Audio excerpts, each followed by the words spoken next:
달빛 마을에 어둠이 내리고 있었습니다. 마을 어귀의 낡은 초가집에서 한 남자가 꺼져가는 등잔불 앞에 앉아 손에 쥔 낡은 보따리를 내려다보고 있었습니다. 만석이었습니다. 10년이라는 긴 세월, 남의 집 머슴살이를 하며 한 푼 두 푼 모은 돈이 그 보따리 안에 들어있었습니다. 그의 거친 손바닥에는 괭이질과 쟁기질로 생긴 굳은 살이 겹겹이 박혀 있었고 등에는 무거운 짐을 지고 난 뒤에 굽은 흔적이 남아 있었습니다. 조선시대의 머슴은 특별한 신분이었습니다. 노비와는 달랐습니다. 노비는 주인의 소유물이었지만 머슴은 자유로운 몸이었습니다. 일정 기간 계약을 맺고 일하며 품삯을 받는 사람들이었습니다. 1년 단위로 고용되는 머슴도 있었고 계절마다 고용되는 반머슴도 있었습니다. 하지만 자유롭다는 것이 편안하다는 뜻은 아니었습니다. 머슴들은 대부분 땅 한 평 없는 가난한 양인들이었습니다. 농번기에는 아침부터 밤까지 쉬지 않고 일했고 농한기에는 일자리를 찾아 떠돌아다녔습니다. 하루 노동시간은 10시간이 넘었고 연간 225일 이상 일했습니다. 만석도 그런 머슴 중 하나였습니다. 부모님이 일찍 돌아가시고 의지할 곳 없이 15살 때부터 머슴살이를 시작했습니다. 봄에는 씨를 뿌리고 여름에는 김을 메고 가을에는 곡식을 거두고 겨울에는 땔감을 패는 일을 했습니다. 고용주의 집에서 먹고 자며 일했지만 대우는 좋지 않았습니다. 식구 취급은커녕 종만도 못한 대접을 받을 때도 많았습니다. 내일이면 장날이었습니다. 10년을 기다린 그날, 소 한 마리를 살 수 있는 돈이 모인 것입니다. 만석은 가만히 눈을 감았습니다. 그의 머릿속에는 건강한 황소 한 마리가 그려졌습니다. 그 소와 함께라면 더 이상 남의 땅을 빌려 농사짓지 않아도 되었습니다. 더 이상 남의 눈치를 보며 하루 품삯을 받지 않아도 되었습니다. 마침내 자신의 땅에서 자신의 소로 자신의 농사를 지을 수 있는 것이었습니다. 다음 날 아침, 만석은 해가 뜨기도 전에 길을 나섰습니다. 마을에서 가장 큰 장터까지는 걸어서 반나절이 걸렸습니다. 발걸음을 옮길 때마다 품속의 보따리가 두근거리는 심장과 함께 흔들렸습니다. 10년의 무게, 3,650일의 무게, 87,600시간의 무게가 그 작은 보따리 안에 담겨 있었습니다. 장터에 도착하자 벌써 사람들로 북적였습니다. 곡식을 파는 상인, 그릇을 만드는 장인, 약초를 파는 노파, 그리고 만석이 찾던 소를 파는 우시장이 있었습니다. 만석은 한 마리 한 마리 소를 살펴보았습니다. 건강한 것, 힘이 센 것, 성격이 온순한 것을 찾았습니다. 그러던 중 한 마리가 그의 눈에 들어왔습니다. 털색이 윤기가 나고 눈빛이 영리해 보이는 황소였습니다. 만석이 소주인과 값을 흥정하려 할 때였습니다. 장터 한복판에서 사람들의 웅성거리는 소리가 들렸습니다. 무슨 일인가 싶어 고개를 돌리자 한 무리의 사람들이 누군가를 끌고 가고 있었습니다. 가까이 다가가 보니 한 여인이었습니다. 옷은 누더기가 되어 있었고 얼굴은 먼지투성이었습니다. 하지만 그 더러움 속에서도 그녀의 맑은 눈빛만은 숨길 수 없었습니다. 이 계집은 빚을 갚지 못해 팔려가는 것이오. 누구든 돈을 내면 데려갈 수 있소. 인신매매꾼의 목소리가 장터에 울려 퍼졌습니다. 사람들은 웃으며 지나쳤습니다. 병들어 보이는 여자를 누가 사겠냐며 고개를 저었습니다. 조선시대의 인신매매는 불법이었습니다. 하지만 현실은 달랐습니다. 가난한 백성들은 굶어 죽지 않기 위해 스스로를 팔기도 했습니다. 빚을 갚지 못하면 빚쟁이에게 끌려가 팔렸습니다. 여자들은 더욱 비참했습니다. 양반집 종이 되기도 하고 기생집으로 팔려가기도 했습니다. 설화도 그렇게 팔려가는 길이었습니다. 원래 그녀는 한양의 양반집에서 일하는 몸종이었습니다. 그를 가르쳐주는 착한 마님을 모시며 10년을 살았습니다. 하지만 그 집 도련님이 그녀를 욕보였습니다. 배가 불러오자 집안에서는 그녀를 내쫓았습니다. 갈 곳 없는 그녀는 한양 거리를 떠돌다가 빚쟁이에게 붙잡혔습니다. 빚도 없는 그녀를 붙잡아 거짓으로 빚 문서를 만든 것이었습니다. 그렇게 그녀는 이 장터에서 팔려가게 된 것이었습니다. 아이를 뱃몸으로 어디로 팔려갈지도 모른 채 끌려온 것이었습니다. 인신매매꾼은 화가 나서 그녀를 매질하기 시작했습니다. 가죽 채찍이 그녀의 등에 내리칠 때마다 여인은 신음을 삼켰습니다. 울지도 않았습니다. 다만 입술을 깨물 뿐이었습니다. 만석은 그 광경을 보고 발이 땅에 박힌 듯 움직이지 못했습니다. 그의 머릿속에서는 두 가지 생각이 싸우고 있었습니다. 10년을 모은 돈, 소 한 마리를 살 수 있는 돈, 자신의 미래를 바꿀 수 있는 돈. 하지만 그 앞에는 매를 맞으며 팔려가는 한 사람의 생명이 있었습니다. 만석의 발걸음이 저절로 그녀에게 향했습니다. 인신매매꾼 앞에 섰을 때 그는 떨리는 손으로 품속의 보따리를 꺼냈습니다. 이 여인을 제가 사겠소. 인신매매꾼은 만석을 위아래로 훑어보았습니다. 남루한 행색의 머슴이 무슨 돈이 있겠냐는 표정이었습니다. 만석이 보따리를 풀자 그 안에서 은전이 쏟아졌습니다. 인신매매꾼의 눈이 번쩍 뜨였습니다. 좋소. 이 계집은 이제 당신 것이오. 그렇게 설아는 만석의 품으로 왔습니다. 만석은 그녀를 부축해 일으켰습니다. 설아의 몸은 깃털처럼 가벼웠습니다. 얼마나 굶었으면 이렇게 가벼울까? 만석은 자신의 옷을 벗어 그녀에게 덮어주었습니다. 장터를 빠져나오는 길, 만석은 뒤를 돌아보았습니다. 우시장 쪽을 바라보았습니다. 그곳에는 아까 보았던 윤기나는 황소가 여전히 서 있었습니다. 10년의 꿈이 저 멀리 사라져가고 있었습니다. 하지만 이상하게도 가슴이 무겁지 않았습니다. 옆에서 비틀거리며 걷는 여인을 보자 오히려 마음 한편이 따뜻해졌습니다. 마을로 돌아오는 길은 멀고도 험했습니다. 설아는 걷다가 쓰러지고 쓰러졌다가 다시 일어나기를 반복했습니다. 만석은 결국 그녀를 업었습니다. 그의 등에 엎인 설아의 숨소리는 가늘고도 약했습니다. 살아있다는 것이 신기할 정도였습니다. 달빛 마을에 도착했을 때는 이미 해가 저물어 있었습니다. 만석은 자신의 초라한 초가집으로 설아를 데려갔습니다. 남은 쌀로 죽을 끓였습니다. 설아는 그 죽을 보고 눈물을 흘렸습니다. 태어나서 처음 누군가가 자신을 위해 음식을 끓여준 것이었습니다. 마을 사람들의 반응은 싸늘했습니다. 만석이가 미쳤구나. 소 대신 병든 계집을 사왔다니. 10년을 모은 돈을 그따위로 날렸구나. 저 바보 같으니라고. 저 여자 보기만 해도 오래 살 것 같지 않은데 말이야. 달빛 마을 사람들은 만석을 바보라고 비웃었습니다. 하지만 만석은 그들의 말에 귀를 기울이지 않았습니다. 설아를 돌보는 일은 쉽지 않았습니다. 몸은 열병으로 뜨거웠고 기침은 밤낮을 가리지 않았습니다. 만석은 밤새 그녀의 이마에 찬물을 적신 수건을 올려놓았습니다. 약초를 구하러 산을 헤맸습니다. 죽을 수와 한 숟갈씩 먹였습니다. 보름이 지나고 한 달이 지났습니다. 어느 날 설아가 처음으로 입을 열었습니다. 왜 저를 사셨습니까? 만석은 잠시 생각하다가 대답했습니다. 모르겠소. 다만 그냥 지나칠 수가 없었소. 10년을 모은 돈이었다고 들었습니다. 그랬소. 후회하지 않으십니까? 만석은 설아의 눈을 바라보았습니다. 맑고 깊은 눈이었습니다. 후회는 없소. 돈은 다시 모으면 되지만 사람의 목숨은 다시 살릴 수 없으니까. 설아의 눈에 눈물이 고였습니다. 태어나서 처음 들어보는 말이었습니다. 자신을 재산이 아닌 사람으로 대해주는 사람을 처음 만난 것이었습니다. 봄이 지나고 여름이 왔습니다. 설아의 몸은 점차 회복되었습니다. 그녀는 만석을 도와 집안일을 거들기 시작했습니다. 밥을 짓고 빨래를 하고 텃밭을 가꾸었습니다. 처음에는 서툴렀지만 점점 익숙해졌습니다. 어느 날 저녁 설아가 만석에게 말했습니다.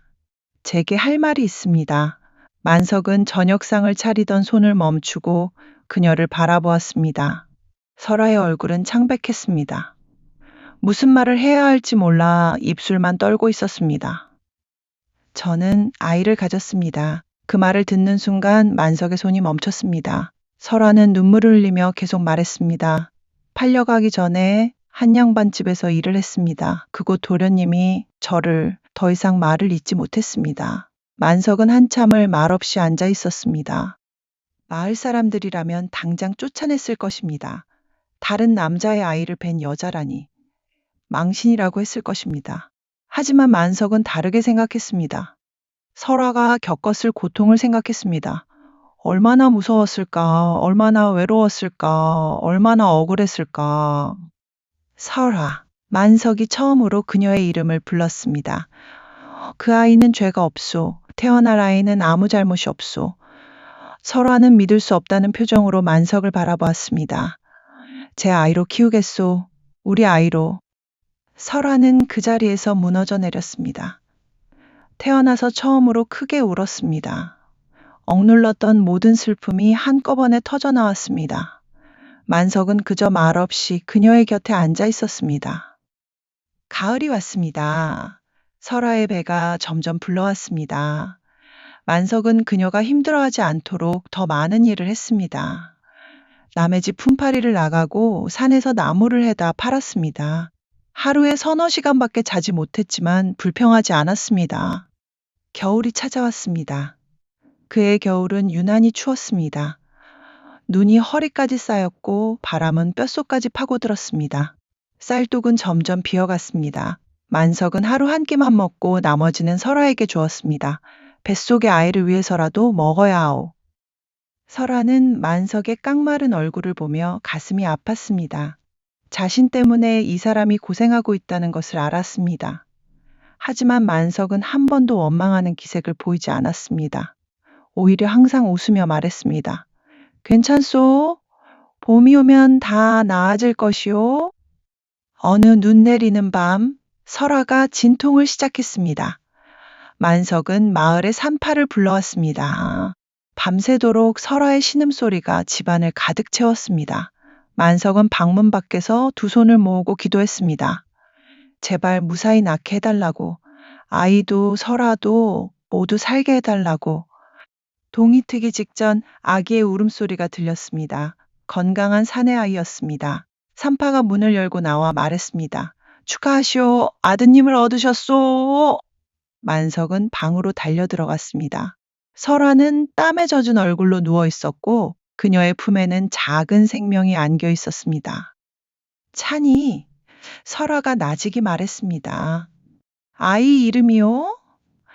이 추운 겨울에도 따뜻하게 우리를 찾아온 아이니까 찬이라고 부르고 싶소. 만석은 고개를 끄덕였습니다. 찬이를 안아보았습니다. 작고 연약했지만 힘차게 숨을 쉬고 있었습니다. 겨울이 깊어갔습니다. 쌀독은 완전히 바닥났습니다. 만석은 솔잎을 뜯어다가 죽을 쏘았습니다. 나무 껍질을 벗겨 삶아 먹었습니다. 설아는 젖이 말라갔습니다. 찬이는 배가 고파 밤새 울었습니다. 만석은 밤마다 아이를 안고 달랬습니다. 조금만 참자. 조금만 더 참으면 봄이 온다. 어느 날 설아가 만석에게 말했습니다. 날이 제게 묘한이 있습니다. 만석은 고개를 들었습니다. 설아의 눈빛이 달라져 있었습니다. 예전에 맑고 깊던 눈빛과는 다른 무언가를 결심한 듯한 눈빛이었습니다. 저는 팔려가기 전에 한양의 큰 집에서 일했습니다. 그곳에서 많은 것을 보고 들었습니다. 설아가 말을 이었습니다. 양반들은 산비탈의 척박한 땅은 거들떠보지도 않습니다.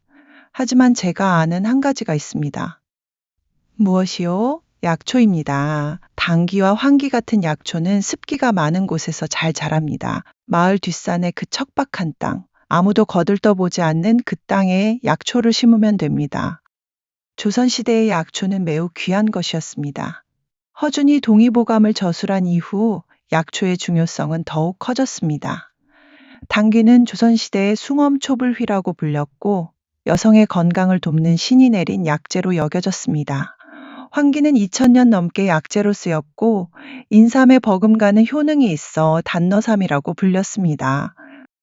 당귀는 서늘하고 그늘진 곳을 좋아했습니다. 뿌리가 깊고 향이 진할수록 좋은 약재였습니다. 황귀는 콩과 식물로 척박한 땅에서도 땅속 깊이 뿌리를 내려 자랐습니다. 가뭄에도 강했고 오히려 건조한 환경에서 약효가 더 좋아졌습니다.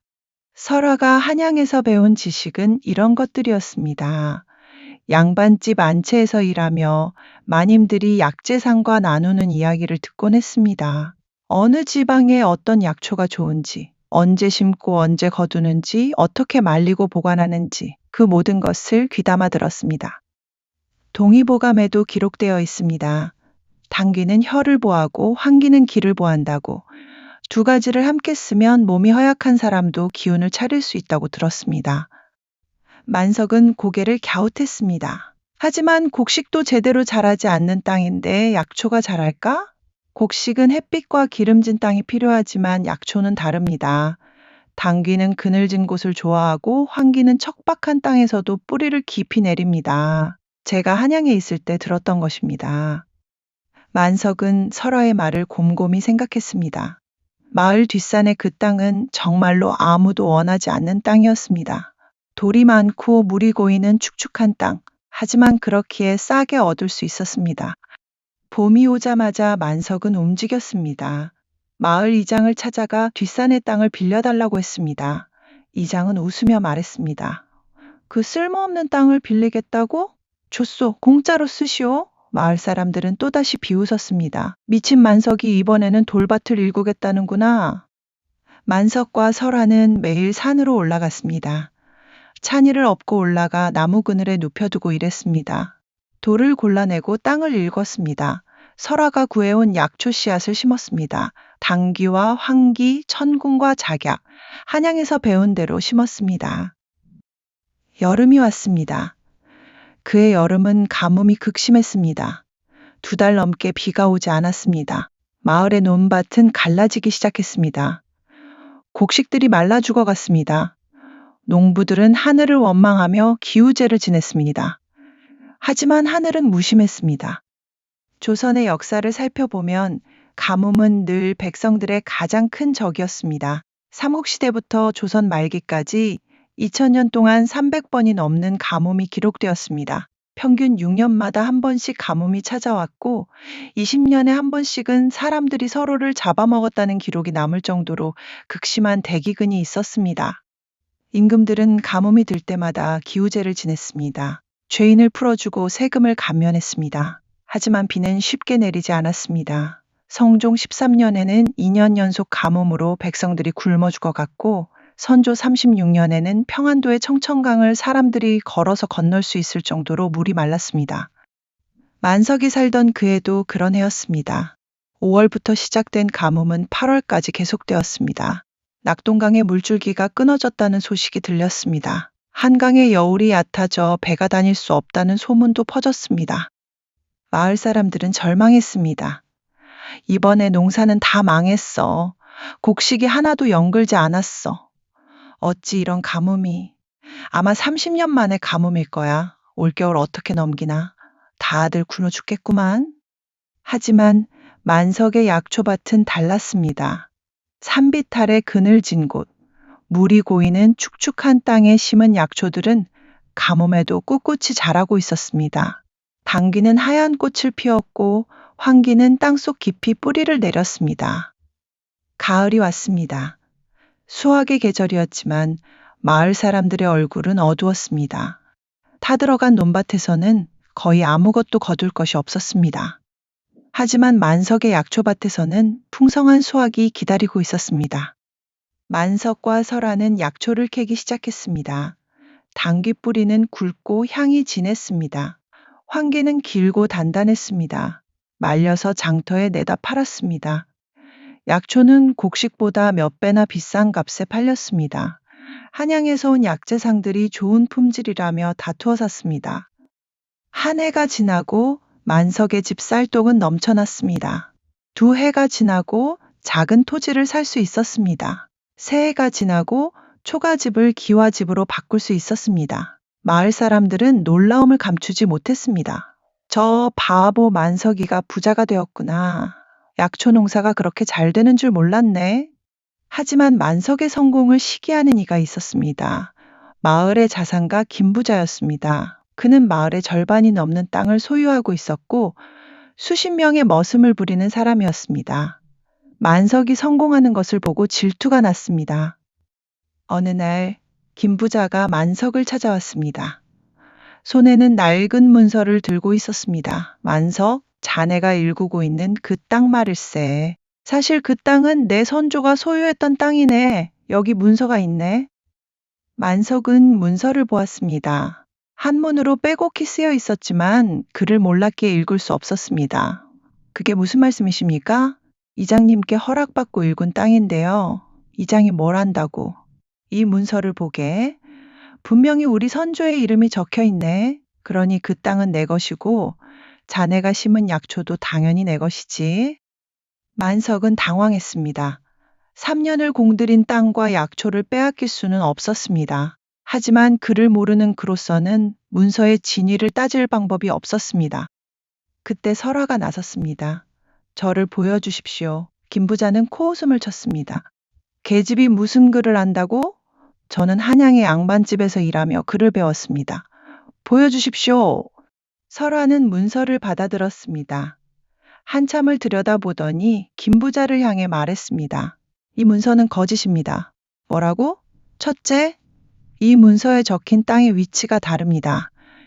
여기에는 마을 동쪽 계곡이라고 적혀 있지만 우리가 일군 땅은 서쪽 산비탈입니다. 김 부자의 얼굴이 굳어졌습니다. 설화는 계속 말했습니다. 둘째, 이 문서의 날짜를 보십시오. 50년 전이라고 적혀 있습니다. 하지만 조정에서는 30년마다 토지를 다시 조사합니다. 50년 전 문서는 효력이 없습니다. 셋째, 이 문서에는 관인이 찍혀 있지 않습니다. 정식 토지 문서라면 반드시 고을 관아의 도장이 있어야 하는데 이것에는 없습니다. 김 부자는 할 말을 잃었습니다.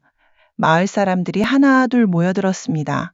설화의 말을 들으며 고개를 끄덕였습니다. 설화 말이 맞는 것 같은데 김 부자가 거짓 문서로 땅을 빼앗으려 했구나.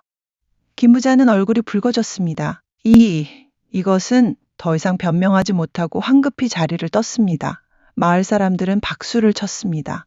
설화가 대단하구나. 글을 아는 것이 이렇게 중요하구나. 그날 이후 만석과 설화의 명성은 더욱 높아졌습니다. 사람들은 더 이상 만석을 바보라고 부르지 않았습니다. 그를 지혜로운 사람이라고 불렀습니다. 세월이 흘렀습니다. 만석과 설화는 마을의 가난한 사람들을 도왔습니다. 약초 재배법을 가르쳐 주었습니다. 씨앗을 나누어 주었습니다. 저희만 잘 살면 무슨 소용입니까? 마을 사람들이 함께 잘 살아야 진정한 부자입니다. 처음에는 마을 사람들도 반신반의했습니다. 약초 농사가 정말 되겠어? 우리 같은 무식한 것들이 할 수 있을까? 하지만 만석과 설화는 포기하지 않았습니다. 직접 찾아가 땅을 골라주었습니다. 씨앗을 심는 법을 가르쳐 주었습니다. 물을 주는 시기와 거두는 방법까지 하나하나 알려주었습니다. 첫 해에는 5가구가 약초를 심었습니다. 둘째 해에는 10가구로 늘었습니다. 셋째 해에는 마을의 절반이 약초를 재배했습니다. 사람들은 만석의 말대로 척박한 산비탈 땅을 일궜습니다. 아무도 거들떠보지 않던 땅이었지만 약초에게는 최고의 땅이었습니다. 조선시대 농서인 농사직설에는 9가지 곡물의 재배법이 기록되어 있었습니다. 쌀과 보리, 콩과 조, 기장과 피, 팥과 밀, 그리고 메밀. 하지만 약초 재배에 대한 기록은 많지 않았습니다. 약초는 주로 산에서 자연적으로 자라는 것을 캐어 쓰는 것이 일반적이었습니다. 그러나 만석과 설화는 달랐습니다. 야생약초가 아닌 재배약초로 농사를 지었습니다. 씨앗을 받아 심고 가꾸고 수확했습니다. 품질을 높이기 위해 연구했습니다. 어느 땅이 좋은지, 언제 심어야 하는지, 어떻게 관리해야 하는지 모든 것을 기록으로 남겼습니다. 설화가 그를 알았기에 가능한 일이었습니다.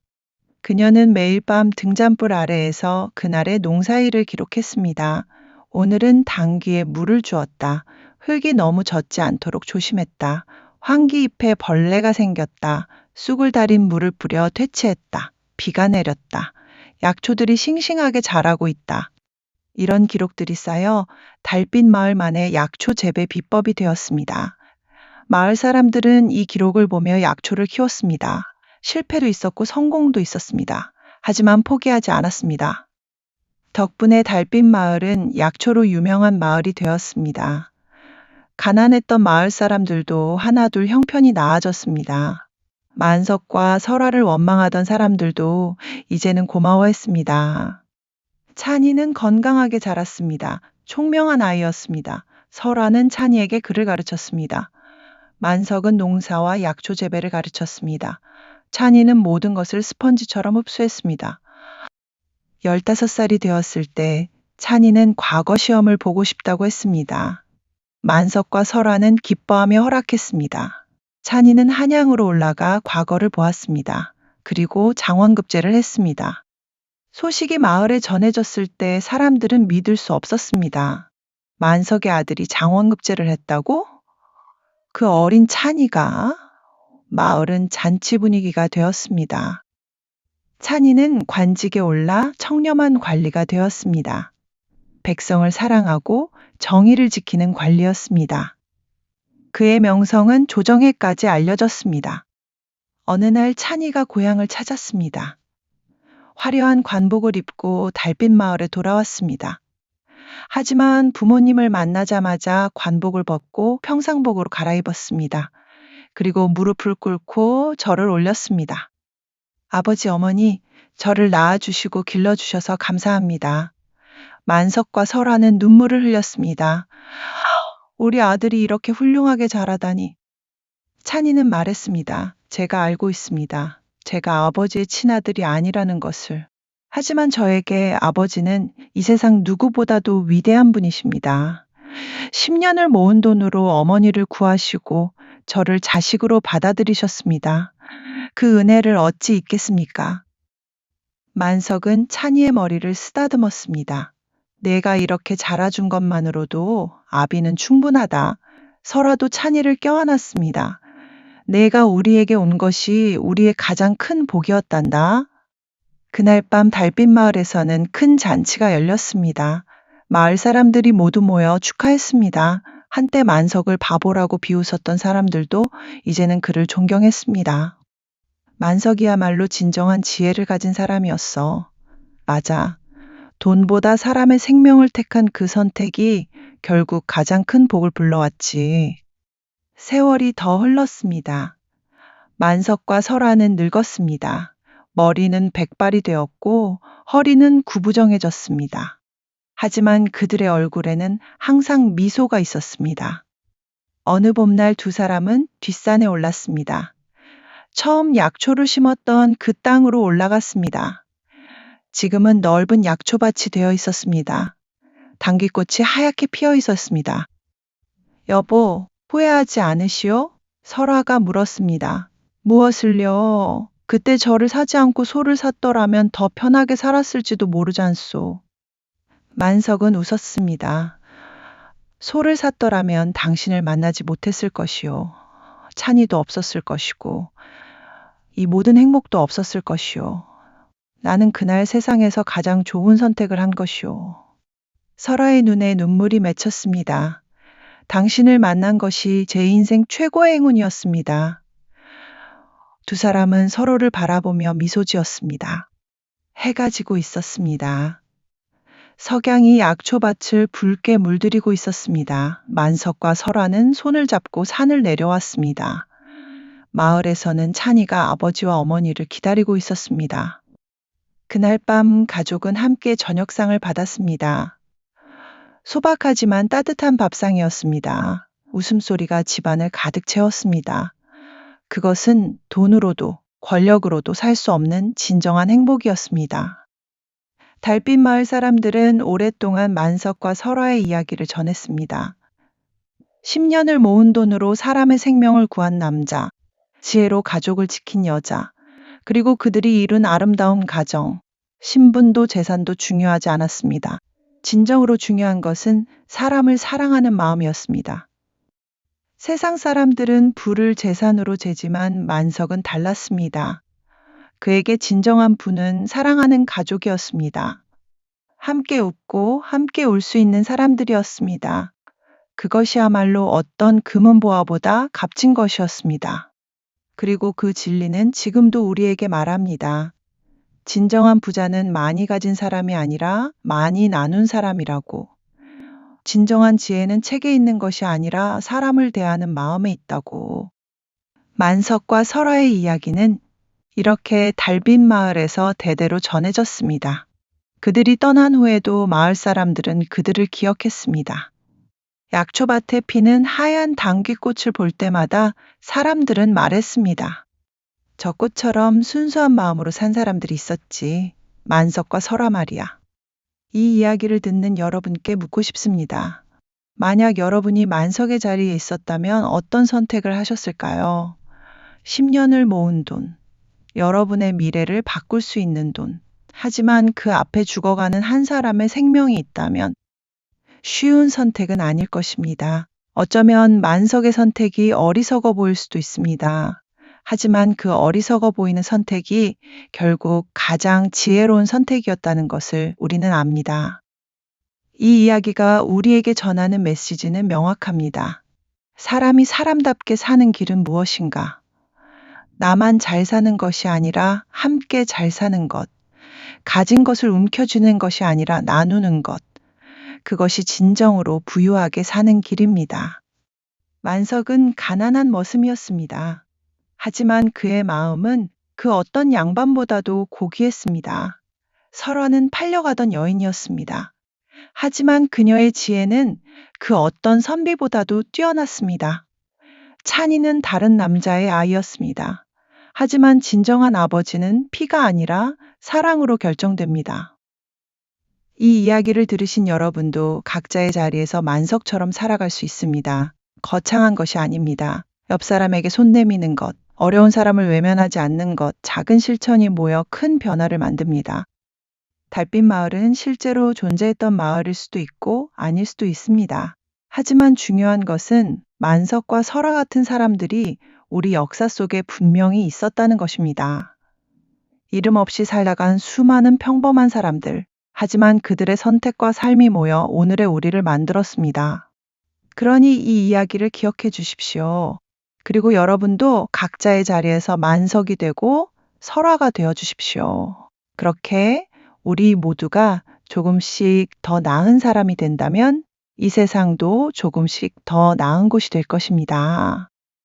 오늘도 어디선가 누군가는 어려운 선택 앞에 서 있을 것입니다. 그때 이 이야기를 떠올려 주십시오. 만석의 선택을. 그리고 그 선택이 가져온 아름다운 결실을. 지금까지 만석과 설화의 이야기를 들어주셔서 감사합니다. 이 이야기가 여러분의 마음속에 작은 씨앗이 되어 언젠가 아름다운 꽃으로 피어나기를 바랍니다. 구독과 좋아요는 더 많은 이야기를 전하는 데 큰 힘이 됩니다. 다음에 또 다른 감동적인 역사 이야기로 찾아뵙겠습니다. 감사합니다.